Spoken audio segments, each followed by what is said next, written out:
Hello and welcome to this new series that we are starting about anxiety, about worry, about the coronavirus, and all of that together. This is something that I have been personally studying and something that I've been personally working with just because I have been very anxious lately. I know a lot of you have been as well, and this isn't just for the coronavirus, but more specifically now for the anxiety we're feeling around this event. So the title of this series is going to be called "This Is Fine," and I call it this because I'm reminded of this cartoon. You might be familiar with it. It was popular a few years ago, of this dog, and he's sitting at his dining room table drinking coffee, and around him his entire house is burning down, and the only thing that he says is "This is fine," and that's kind of how I feel right now. That everything around me is kind of falling apart. Things are changing every single day. And I'm kind of left to just say, this is fine. And things are out of control. But during this time of anxiety and worry, I want to turn this series onto the life of Moses and see, what does the Bible have to say about anxiety? What does it have to say about worry? What does it have to say about hopeless situations? And I think there's no better case study for anxiety than the life of Moses. So we're going to jump right into Exodus chapter 1. And Caitlin Potts did a little video for us reading Exodus 1, verses 8 through 14. So we're going to go to Caitlin, and she's going to read those for us now. Hi guys, it's Caitlin. Today I'm going to be reading Exodus chapter 1, verses 8 through 14. Then a new king, to whom Joseph meant nothing, came to power in Egypt. "Look," he said to his people, "the Israelites have become too numerous for us.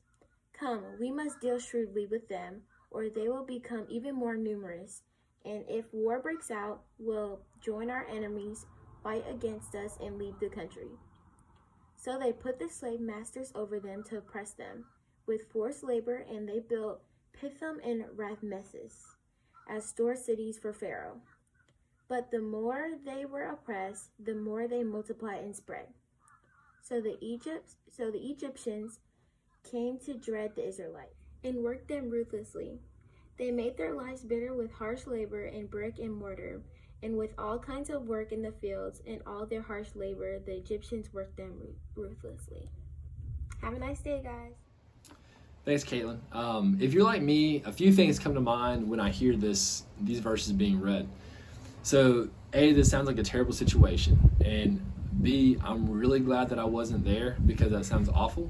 But see, I think about this as if I were like a teenager at that time. What would I be thinking? What would I be feeling as I looked around and literally everyone I know and love is being enslaved, being oppressed, being treated badly.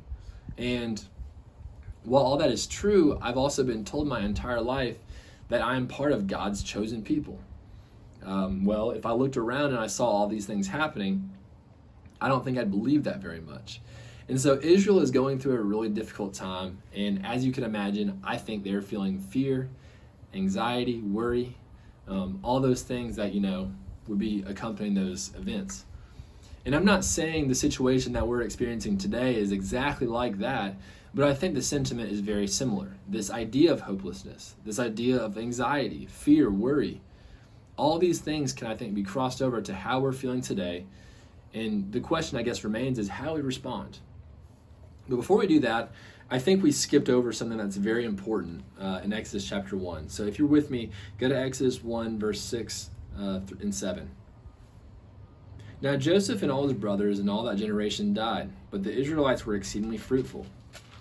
They multiplied greatly, increased in numbers, and became so numerous that the land was filled with them." And jump over to Exodus 1, verse 20. "So God was kind to the midwives, and the people increased and became even more numerous. And because the midwives feared God, he gave them families of their own." So these two sections, I guess, technically bookend what we had read before. You have this sentiment of God, increasing their numbers, their families are growing. You have this talk of oppression, and then you have again where God reminds them, that, during this difficult time, God still blessed them with families. And I know that's not, I guess, a great consolation during a time of oppression and slavery, but I think what God is communicating is much more important than that. What I think we as the readers, and I think what the people would have heard and understood at the time when this was originally read, or was originally read to or listened to, was that God is echoing the same things that were talked about in creation. Okay, you have this sentiment of God creating, of people growing, and of humanity multiplying. And I think we're supposed to hear those things and see those things, and we have the ability to read them and actually see it in our Bible as a literal bookend of where, God is with his people, bad things are happening, but God is still with his people. And I think that the message that is being communicated is that during difficult times, God is still with his people. In the midst of oppression, God is still with his people. And like I said, the two things can't, be said to be exactly the same, but I think today we're dealing with something very similar. This virus is taking over our lives. It's dominating news cycles. It's dominating how we think and how we feel and how we interact with other people. And it's really hard. We're social people, and it's hard to have to stay away, not shake hands, not hug, not be around other people. But it's difficult, and I think that's creating a lot of anxiety and creating a lot of worry in our world. And I know it has it in me. But there's things that I think that we should take away from Exodus chapter 1. And I think they should be how we respond to the coronavirus. And I think more importantly, I think they should be how we respond to anxiety and fear and worry in our lives, no matter what's going on. So the first thing that I want to say is, the first thing from Exodus 1 is that we need to acknowledge the problem. Okay, we need to acknowledge the problem. When we do not acknowledge the problem, we become part of the problem. Does that make sense? If we decide to say that this virus is unimportant, we become part of that problem. And just because you have fear, and this is maybe kind of like a point 1A or 1B, just because you have fear and worry, that does not mean that your faith is less than.